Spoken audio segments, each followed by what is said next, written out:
안녕하세요. 저는 다시 사는 교회 오성현 목사라고 합니다. 먼저 초청해 주셔서 진심으로 감사드립니다. 사랑받는 교회와 다시 사는 교회는 여러모로 하나님께서 맺어주신 관계라고 저는 그렇게 생각을 하고 있습니다. 왜냐하면 저희 교회가 개척된 2015년도부터 지금까지 꾸준하게 신뢰의 관계를 갖고 있기 때문입니다. 제가 사랑받는 교회를 좋아하고 신뢰하게 된 데에는 몇 가지 이유가 있는데요. 저희 교회가 개척된 2015년도에 연합수련회를 함께 했고, 그 이후에도 한 번의 연합수련회를 더 했기 때문에 저에게는 참 잊을 수 없는 친근한 교회로 남아 있습니다. 사실은 말이 연합이지, 이제 막 개척한 교회를 좀 함께 연합한다는 것은 말이 연합이고, 사실은 저희의 필요나 할 수 없는 부분들을 사랑받는 교회가 굉장히 많이 섬겨주셨기 때문에 저희도 여름 행사를 함께 할 수 있었다는 그런 생각을 제가 하게 됩니다. 또 개인적으로 담임 목사님이신 이재기 목사님은 저의 은사이십니다. 그래서 우리 목사님과도 신뢰의 관계라고 생각합니다. 그렇죠? 네.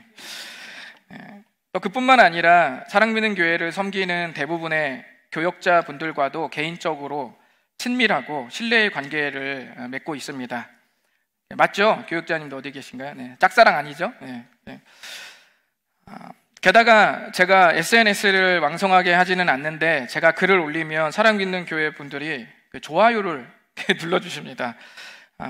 저희 사모도 잘 눌러주지 않는 그 좋아요를 우리 사랑받는 교회 분들이 눌러주고 계십니다. 그리고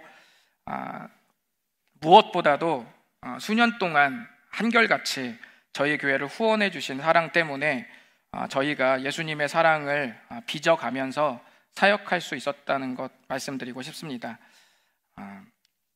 이 자리를 빌어서 또 교회 성도들을 또 대표해서 지금 사진은 지난 송구영신 때 오프라인으로 현장으로 참여했던 분들을 사진으로 찍어서 대신 여러분께 안부 겸 인사 겸 진심으로 감사의 말씀을 제가 전합니다. 수년 동안 변함없이 사랑해 주시고 후원해 주셔서 진심으로 감사합니다.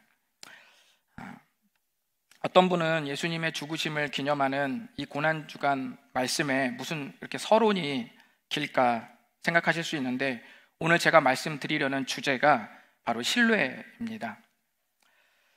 제가 20대 초반에 고난주간을 어떻게 보냈었는지 떠올리면 일주일간 웃지 않고 시종일관 그 침울한 표정으로 굶고 푸석푸석한 그런 얼굴로 한 주를 보냈던 것 같습니다. 그런데 그렇게 보내는 것도 어떻게 보면 나름 의미가 있을 수 있지만, 그런 방법을 우리가 핵심이라고 말할 수는 없지 않겠습니까? 우리가 고난주간에 기념할 여러 주제 중 하나는 예수님을 향한 신뢰가 아닐까 생각합니다. 고난주간에는 내가 머리로 아는 것 말고 진짜 삶의 현장에서 그분의 죽으심이 나에게 어떤 의미일까? 그리고 내가 진짜 힘들 때 십자가의 은혜가 내 힘든 그 위로의 공백을 메울 만큼 나는 주님을 신뢰하고 있는지 점검해 보는 것이 필요한 줄 믿습니다. 혹시 이 중에 예수님께서 나의 죄 때문에 죽으셨다는 사실을 아직까지 믿기 힘드시다든지, 아니면 믿으려는 과정 중에 있으시다면, 온라인이든 지금 이 자리에 계시든지요, 그런 분들이 예수님의 죽으심을 기념하는 것도 의미가 있습니다. 믿음은 신비스러워서 때로는 역순으로 일어나기도 합니다.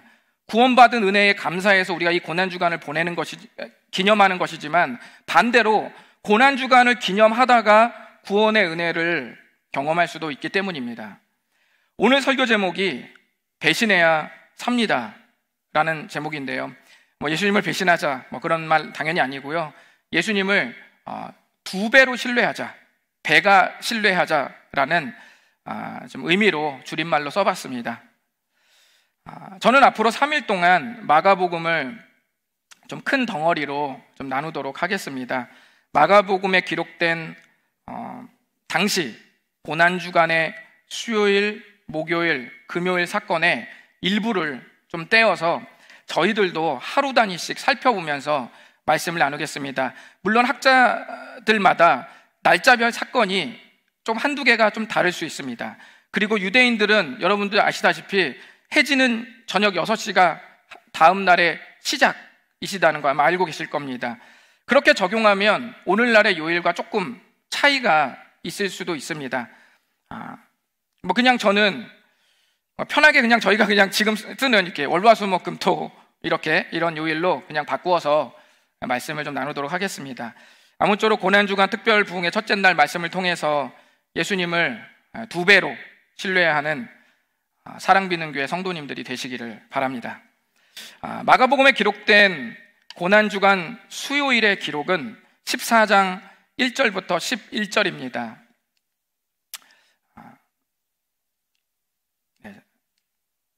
마가복음 14장 1절을 보시면요, 성경은 이날이 유월절과 무교절 이틀 전이라고 소개합니다. 유월절과 무교절은 엄격하게는 다르지만 당시 이 절기는 둘을 합쳐서 그냥 하나로 여겼습니다. 왜냐하면 유월절을 기념하면서 곧바로 무교절 일주일간의 절기가 시작되기 때문에 그냥 이 둘을 합쳐서 그냥 하나로 여기기도 했습니다.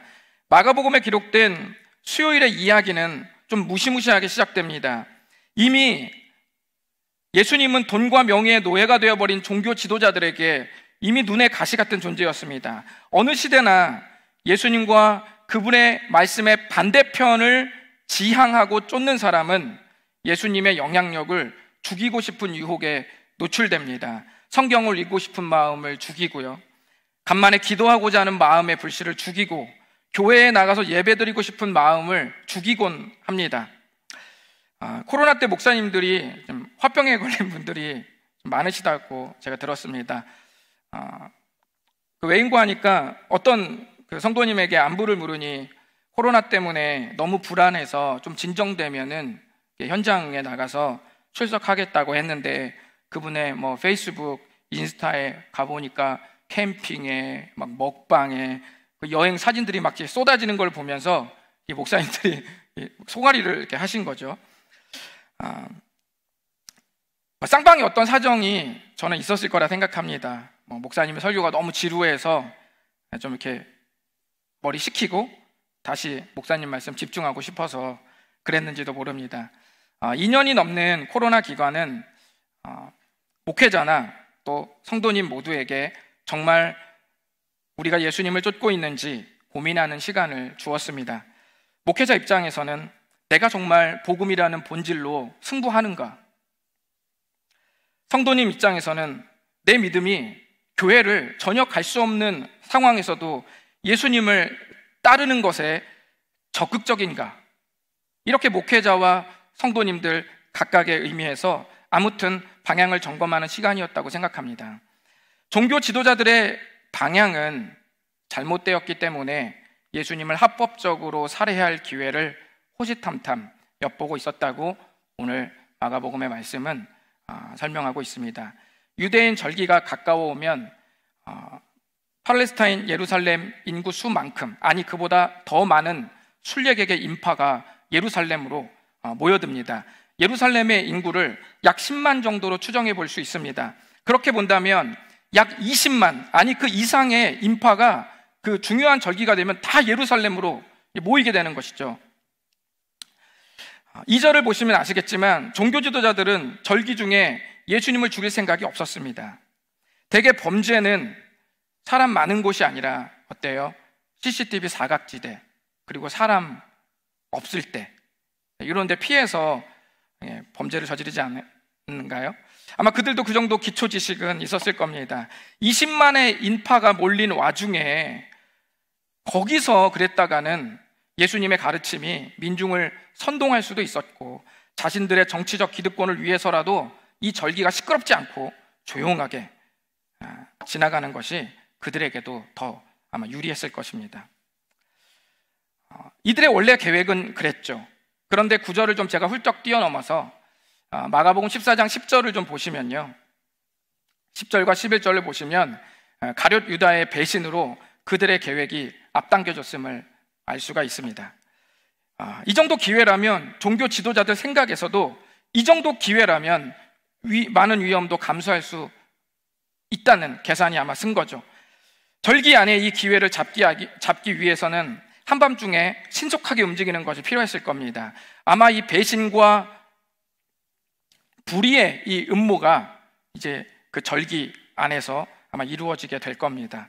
바로 이 배신과 불의한 음모의 이야기가 고난주간 수요일 기록의 처음과 마지막을 장식하고 있습니다.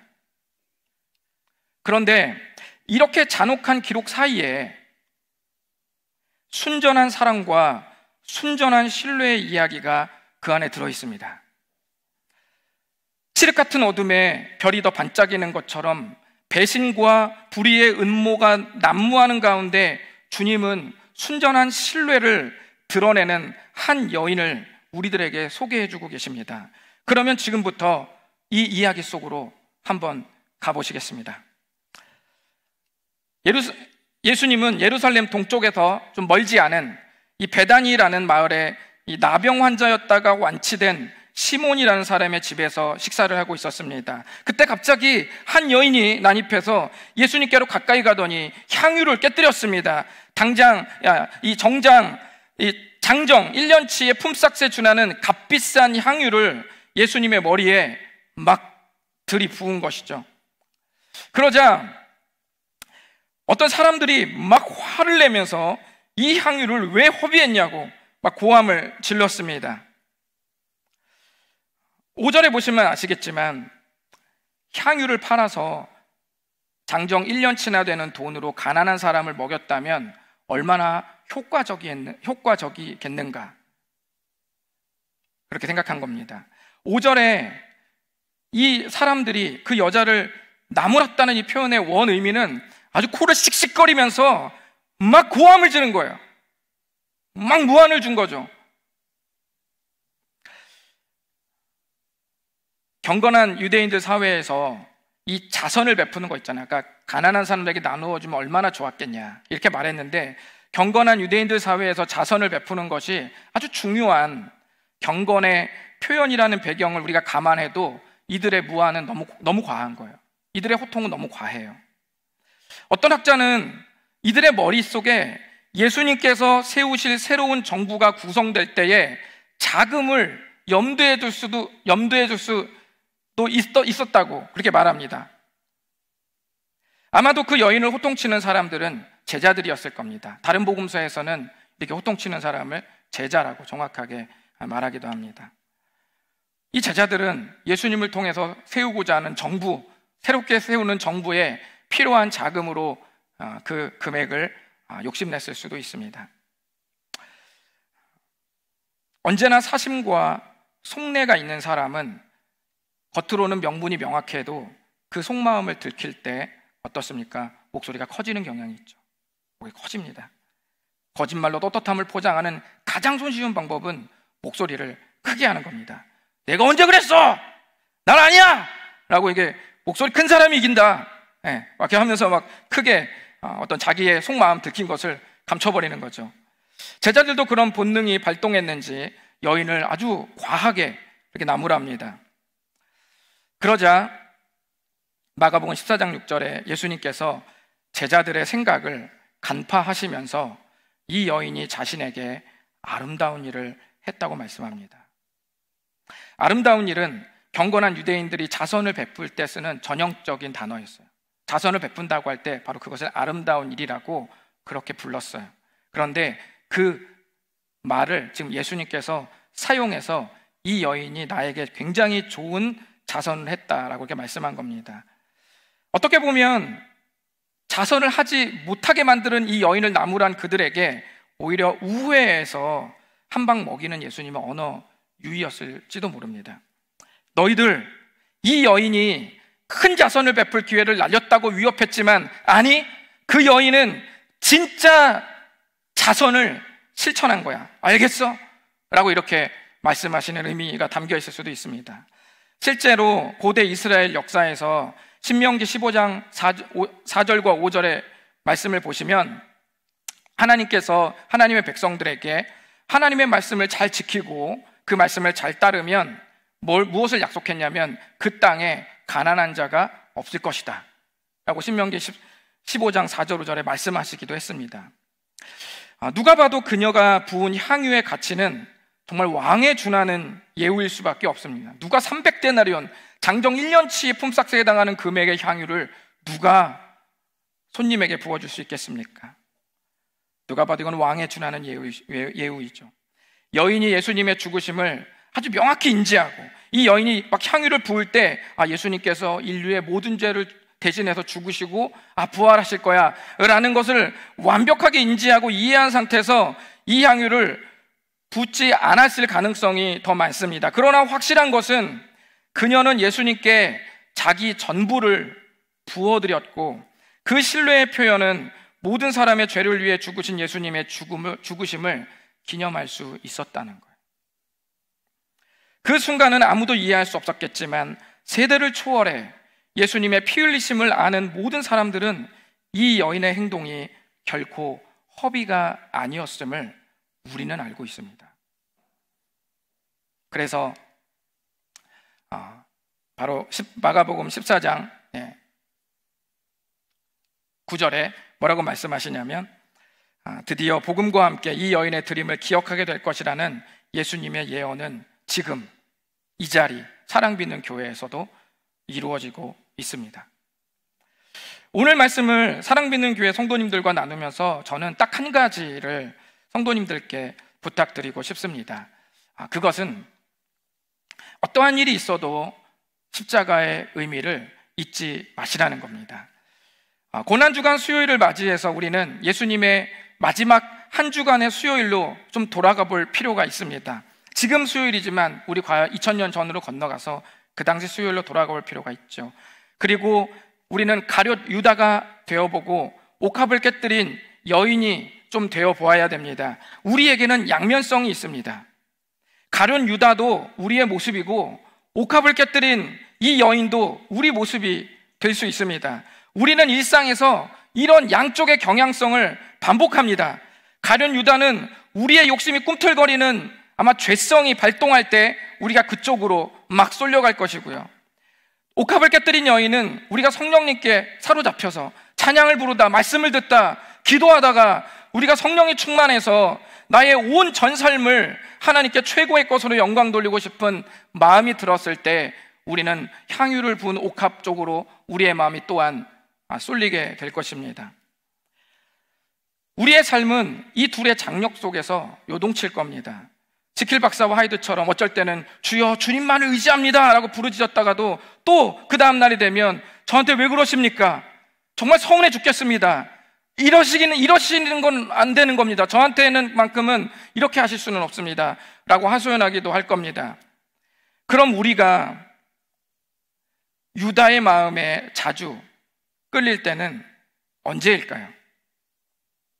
바로 그것은 예수님이 내 삶에 부여하시는 선한 의미를 간과할 때, 십자가의 의미를 우리가 때때로 의기소침하고 위축되고 절망 같은 것으로 때때로 치부하거나 또는 오해하게 될 때 우리의 삶이, 우리의 마음이 가룟 유다 쪽의 장력으로 끌릴 수가 있습니다. 사람이 힘든 이유는 힘들어서 힘들 수 있지만 진짜 힘든 이유는 의미를 잃어버렸기 때문에 힘듭니다. 여러분, 아무리 힘들어도요, 내 인생 갈아놓고도 남을 만한 의미를 발견하면 우리는 달릴 수 있습니다. 그렇잖아요.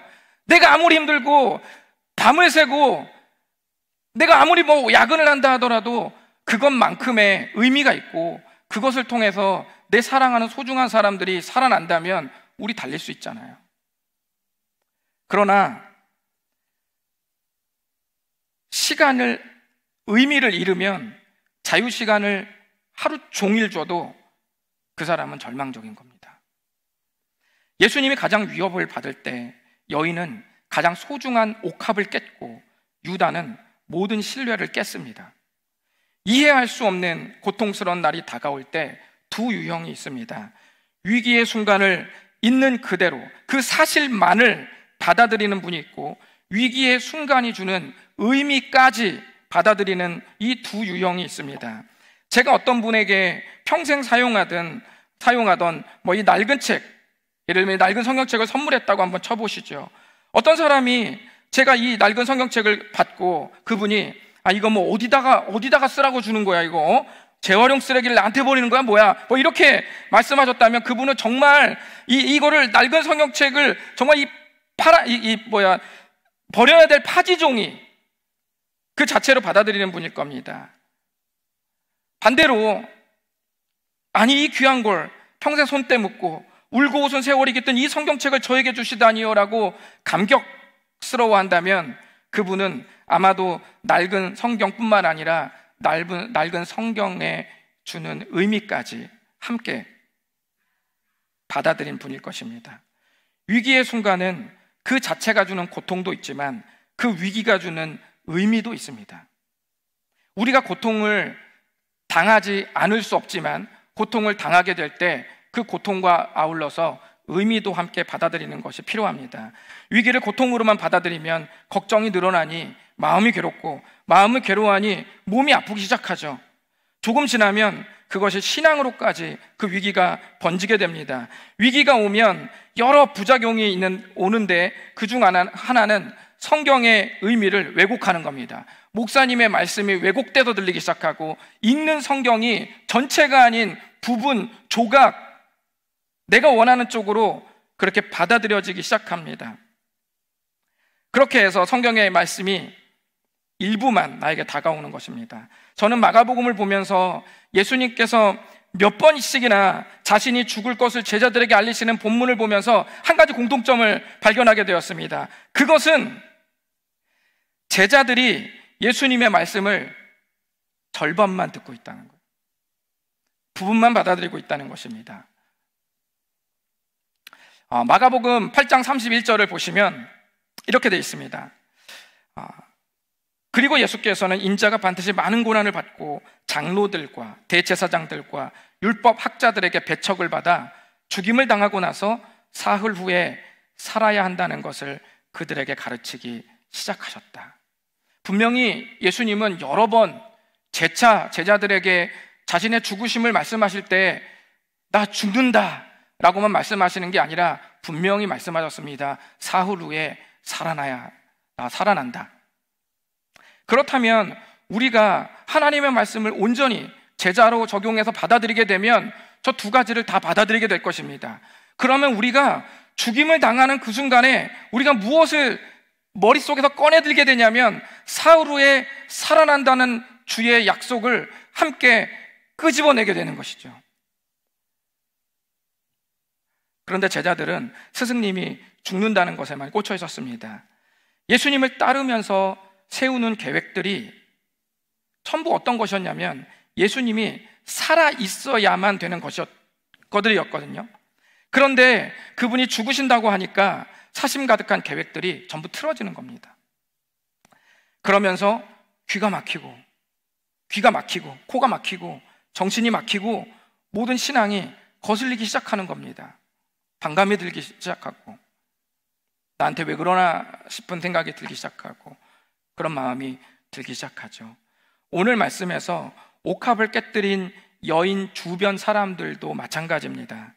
사람들은 한 사람의 1년치 품삯이 쏟아져 버린 그 자체에 분개한 데 반해서 예수님은 그 여인이 자기에게 한 그 의미를 풀어주었습니다. 우리가 신앙생활을 하다가 점점 성숙해진다는 말은 한 사안에 대해 일희일비하던 내가 어느 날 내 일상에서 십자가의 주님이 그려내시는 삶의 궤적이 눈에 들어오면서 그 의미를 발견하는 것, 그것이 신앙생활을 하다가 성숙해진다는 말 중에 하나입니다. 단편적으로 보다가 그래프를 보면 요즘 주식하시는 분들이 되게 많잖아요. 맨날 이렇게 그래프 보시는 분들이 있잖아요. 그러면은 이게 부분 보면 이렇게 내려가는 구간이 있고 올라가는 구간이 있습니다. 내려가는 구간을 이렇게 딱 잘라 보면은 그건 여지없이 내려가는 거예요. 그런데 그 전체 그래프를 딱 구간을 정해서 보면 내려갔다 올라가죠. 우리가 하나님의 말씀을 부분적으로만 보게 되면 십자가에서 우리의 말씀이 끝나고 그렇게 되면 십자가의 참 의미가 왜곡됩니다. 그 부분을 마치 주식 차트 보시지 딱 끊어서 보면 한없이 예수님은 곤두박질 치는 겁니다. 그러면 그분을 믿고 있는 내 삶도 함께 곤두박질 치는 거죠. 나락으로 떨어지고 있는 거죠. 도대체 어디까지 떨어지는 건지 성경을 보면 사망과 죽음까지 떨어져 버리는데 아찔하죠. 제자들이 예수님의 여러 번의 죽으심과 부활을 받아들였을 때 그 모습이 바로 그렇게 받아들인 모습입니다. 십자가 하나에 꽂혀서 그 자체에서만 머물고다만 그 계획들이 그들을 점점 배신으로 몰고 갔다고 생각합니다.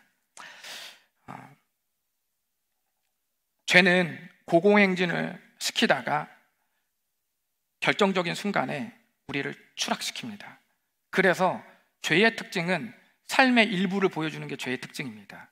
그래서 죄의 그래프는 일부만 딱 보여주고 우리가 고공행진한다는 걸 알려주는 것이죠. 그러나 예수님은 고난에 동참하다가 결정적인 순간에 우리를 살리시고 비상하게 만드십니다. 그것이 주님이 우리 삶에 그려주시는 궤적입니다. 불안과 걱정은 언제나 성경의 부분에 꽂히도록 만듭니다. 가룟 유다를 잘 보시면 그가 배신할 때 예수님의 어떤 말씀에 꽂혀 있는지 헤아려 볼 수 있습니다. 그는 죽으심에 꽂혀 있었습니다. 십자가의 의미가 아닌 단순히 내가 모셨던 스승님이 죽게 된다는 그 현실에만 꽂혀 있었습니다. 예수님은 죽으심을 단 한 번도 허무하게 설명하신 적이 없습니다. 아니, 요한복음에서는 내가 죽는 게 너희들에게 더 유익하다고까지 말씀하셨습니다. 우리를 위해 반드시 죽으셔야 한다는 것을 강조하셨을 뿐 죽으심을 결론으로도 말씀하신 적이 단 한 번도 없습니다. 언제나 예수님의 무덤은 생명과 승리의 메시지를 주지 저주와 죽음과 패배를 의미하지 않았습니다. 이렇게 바로 이 사실을 우리가 알게 될 때 우리는 예수님을 2배로 신뢰할 수 있습니다. 제가 구령 상담하는 타투이스트에게 제가 어느 날 궁금한 걸 하나 밥 먹다 물어봤습니다. 근데 왜 타투를 하는 친구들이 왜 이렇게 해골을 많이 하는 거야? 나는 해골이 별로 예쁘지가 않은데 뭐 튤립, 장미 뭐 이런 거 있잖아. 뭐 좀 예쁜 거 있잖아. 뭐 코알라 이런 걸 할 수도 있는데 그 왜 이렇게 춤직한 해골을 그렇게 많이 하는 거지? 라고 물어봤더니 이제 그 친구가 하는 말이 세잖아요. 보통 타투를 하는 사람, 뭐 다는 아니지만 타투를 하면서 더 자신감을 갖거든요. 그런데 누가 거기다가 코알라를 하겠어요? 누가 거기다 산토끼를 해서 이게 세지냐고요. 그러니까 대부분 센 거라는 거예요. 칼, 무덤, 악마, 그리고 해골, 센 거를 거기다 집어넣어서 자기의 그 상실감과 그 자존감 낮음을 그것으로 만회하는 것이죠. 우리에게 진짜 타투가 있지 않습니까? 바울이 내가 내 몸에 예수의 흔적을 가졌다고 했습니다. 그 단어는 당대 노예들에게 하는 문신의 그 의미라고 설명하기도 합니다. 우리에게 진짜 타투가 있지 않습니까?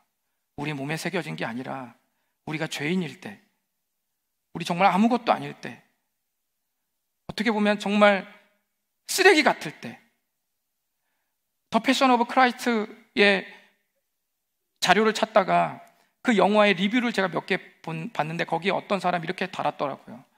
도대체 내가 뭐라고 도대체 내가 뭐라고 이렇게 흉측한 이런 일들이 겪으셔야 하는가? 그 사람이 믿는 사람인지 안 믿는 사람인지 저는 모르겠습니다. 막 뒤섞여서 댓글을 달았거든요. 정말 그렇지 않아요? 내가 뭐라고 그분이 그렇게 죽습니까? 그리고 그 골고다의 그 언덕 뭡니까? 해골의 언덕 아닙니까? 주님이 해골의 언덕을 생명의 언덕으로 만드셨습니다.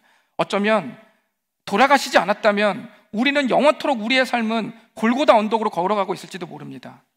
해골의 언덕으로 걸어가고 있는 모습이 바로 우리의 전 인류의 인생일지도 모릅니다.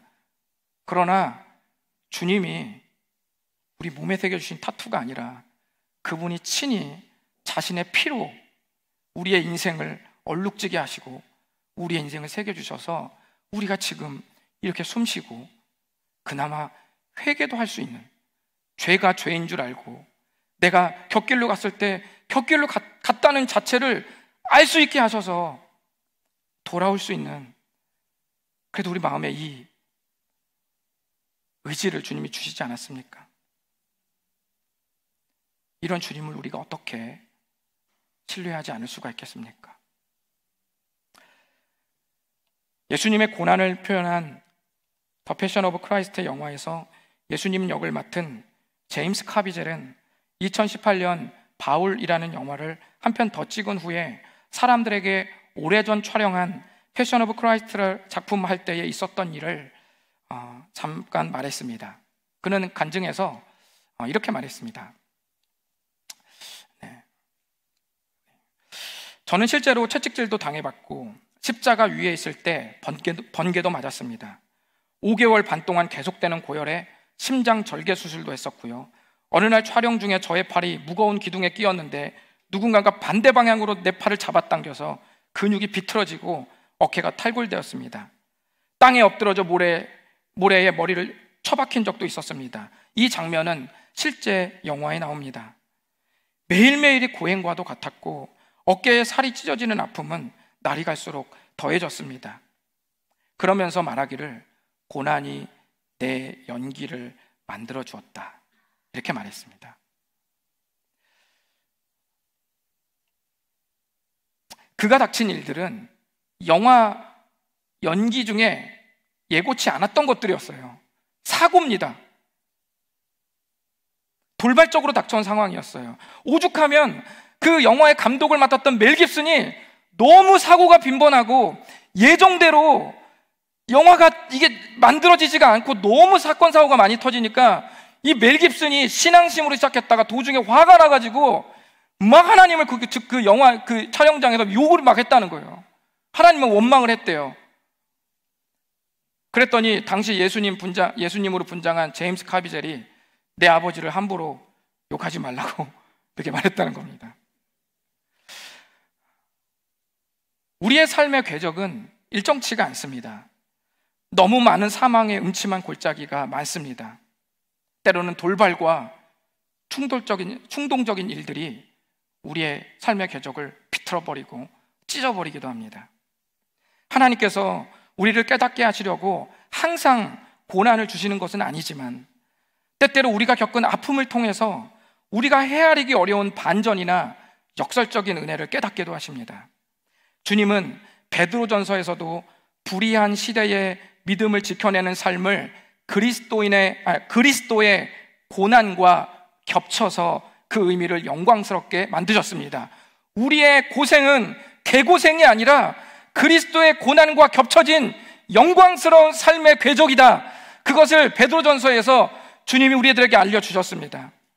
의미 없는 개고생 아니라는 겁니다. 정말 값진 것, 영광스러운 것, 그것이 바로 십자가의 의미를 가지고 힘겨운 이 불의한 시대를 걷는 우리 모두에게 하시는 주의 말씀입니다. 예수님도 우리가 훗날 살아야 할 세상의 삶이 만만치 않다는 것을 아시기에 우리를 보내면서 제자들을 보내면서 양을 이리 가운데 보내신 것과 같다고 말씀하셨습니다. 양을 이리 가운데 보내면 어떻게 됩니까? 찢어 죽죠. 바로 죽죠. 그런데 요한복음 16장 33절에서 우리 예수님은 분명하게 이렇게 말씀하셨습니다. 내가 이것을 너희에게 말한 것은 너희가 내 안에서 평화를 얻게 하려는 것이다. 너희는 세상에서 환난을 당할 것이다. 그러나 용기를 내어라. 내가 세상을 이겼다. 아멘. 이길까? 이겼나? 이길 것이다? 아닙니다. 이겼다. 그러니 예수님이 우리의 삶에 부여하시는 그 선한 의미를 잊지 마시기를 바랍니다. 영원한 절망과 죽음과 사망으로 결코 우리의 생이 끝나지 않는다는 것을, 그 의미를 잊지 마시기를 바랍니다. 그리고 오늘 이 말씀을 통해서, 그리고 고난주간 이 수요일을 통해서 나의 영원한 구주 예수 그리스도를 2배로 더 신뢰할 수 있기를 바랍니다. 기도하겠습니다.